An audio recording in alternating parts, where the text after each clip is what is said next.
So in 2019, we had a conference called Heaven on Earth Conference, and the Spirit of God moved so mightily in that service. And it was so high that even on the way home, I began to drive home. And just the spirit of prayer and just travailing just in the car. And the Spirit of God just began to minister to me. And then he just began to show me things. And then I was praying, and I lived like an hour away from the church.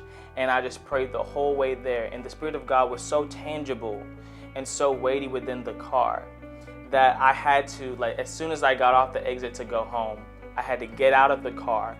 And then I just began to just pray because I couldn't drive anymore. And then I remember that the car, it just felt too small.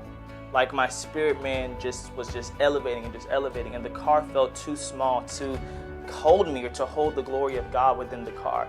So I locked the car, and then I'm just on the side of the road. So I just locked the car, and I just began just to walk up and down the street. And then I just started to pray and speak in tongues, and just pray and speak in tongues. And then I heard the Spirit of the Lord tell me, now it's time to demonstrate. And then he showed me healing somebody who couldn't walk. So then I just began to keep praying. And then the Spirit of God led me into a Publix. And then I started walking up and down the aisles. And then I saw me healing somebody who couldn't walk. So I'm expecting that it was going to be a wheelchair.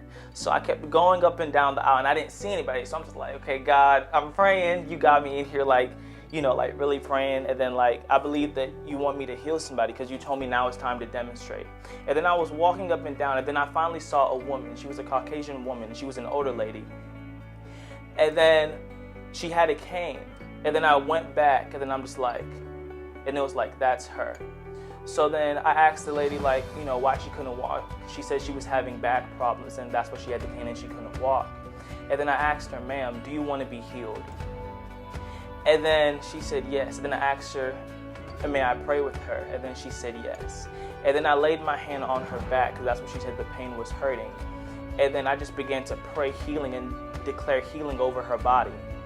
And then I asked her, ma'am, do you feel the pain anymore? And then she told me yes. And when I was about to pray one more time, it's just like something came to me. Then it was just like, have her walk.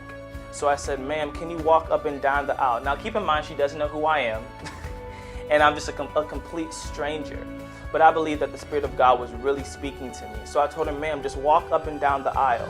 And then before she started to walk up and down the aisle, I took her cane from her. And then she began to walk up and down the aisle. So she walked all the way down. And as soon as she came back, she was like, there's no more pain, there's no more pain, there's no more pain.